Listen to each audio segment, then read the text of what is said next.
case against New York Mayor Eric Adams. She alleges that Adams agreed to help the president carry out his immigration agenda in exchange for the case to be dropped.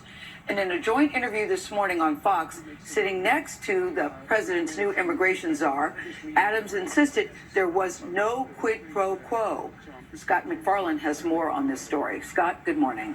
There, Gail, good morning. This marks a dramatic and tumultuous moment inside the Department of Justice. One after another, top-ranking officials quit in protest Thursday, accusing Trump allies who run the agency of a heavy-handed effort to help Mayor Eric Adams avoid justice. The case against the mayor of America's largest city, who has pleaded not guilty to charges he traded official favors for luxury travel and gifts, is sparking a crisis inside the Department of Justice. On Monday, Trump-aligned leaders of the department instructed their top prosecutor in Manhattan to drop Mayor Eric Adams' case, arguing in part it would interfere with Adams' ability to help Trump's immigration enforcement efforts. But that prosecutor, Danielle Sassoon, resigned in protest instead. Sassoon, a 38-year-old attorney who once clerked for conservative Justice Antonin Scalia, had taken over the top position in Manhattan just weeks ago. In a blistering letter to the Attorney General obtained by CBS News, Sassoon says she was baffled by the rushed and superficial process by which the decision to drop the case against Adams was reached, and says she'd been preparing even more charges against Adams, alleging he also destroyed evidence. She also alleges Adams' attorney recently offered the Department of Justice a quid pro quo that if the feds dropped the case, Adams would help the Trump administration with immigration enforcement. Allegations Adams' attorney denied to CBS News, saying the idea that there was a quid pro quo is a total lie. This is an enormous showdown of epic proportions.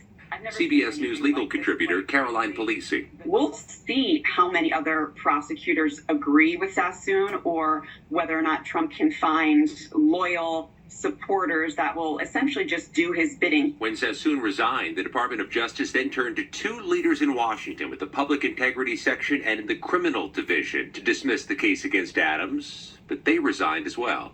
Yesterday, Trump denied any involvement in the effort. Did you personally request the Justice Department to drop that case? No, I didn't. I know nothing about it.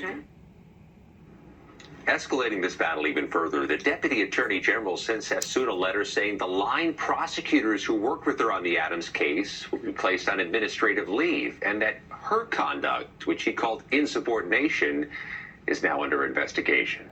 Tony?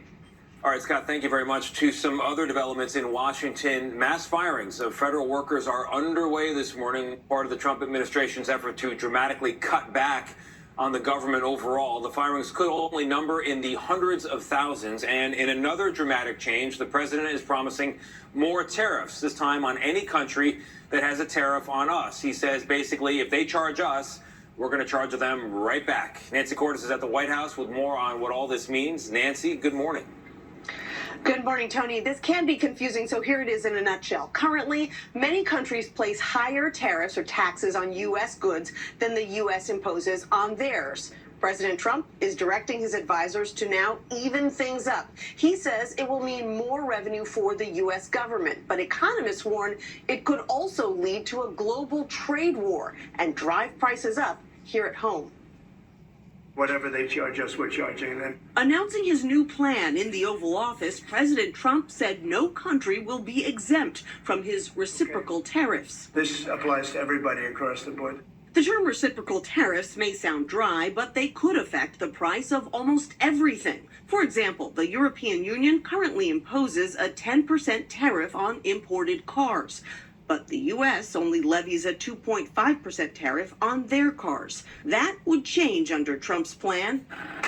Though he says world leaders like India's Narendra Modi, who met with Trump yesterday, would be welcome to negotiate. It's very hard to sell into India because they have trade barriers, very strong tariffs.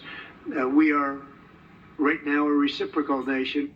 Deutsche Bank warned this week that reciprocal tariffs pose additional upside risks to the inflation outlook. Trump claims the pain would be temporary. Well, I think what's going to go up is jobs are going to go up, and prices could go up somewhat short term, but prices will also go down. Billionaire Elon Musk and his children also met with Modi yesterday. In a virtual appearance at an international summit, Musk, who heads the Department of Government Efficiency, said he's working to eliminate not just jobs, but entire cabinet-level departments. We do need to delete entire agencies as opposed to leave part of them behind. As for a timeline for when reciprocal tariffs could take effect, the president's Commerce Secretary says that the research should be done by April 1st, and then it's up to Trump when exactly to enact any of the new recommendations. Nate? All right, Nancy, thank you.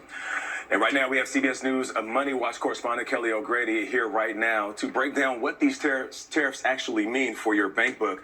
Good morning, good to see you. So let's jump right into it. So how would this impact, us in the U.S. and when will it take effect? Well, that's the clarity that we all want, right? So let's think about some of the countries that could be impacted. India, Brazil, EU. What products do we get from them? So India, agriculture, textiles, medical devices. Brazil, petroleum, beef, coffee. And then the EU, wine, a key ingredient in weight loss drugs, cars like Audi and Mercedes. If the U.S. puts a tariff on these countries that already tax us, you will see prices potentially go up on those items. Go ahead. Well, I was going to say, people will finish your thought, and then I have a follow-up. So in terms of when this could take effect, as Nancy said, right, potentially April 2nd, these could go into place. It takes about 6 to 9 months for you to see that happen at the stores. Depends on the industry. It depends on the inventory.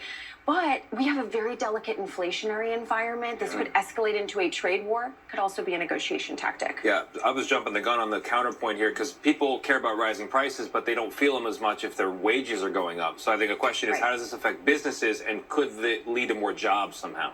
Potentially. So the idea is that we buy more goods from these countries than they buy from us. The president is hoping that these tariffs could encourage these countries to buy more from American companies.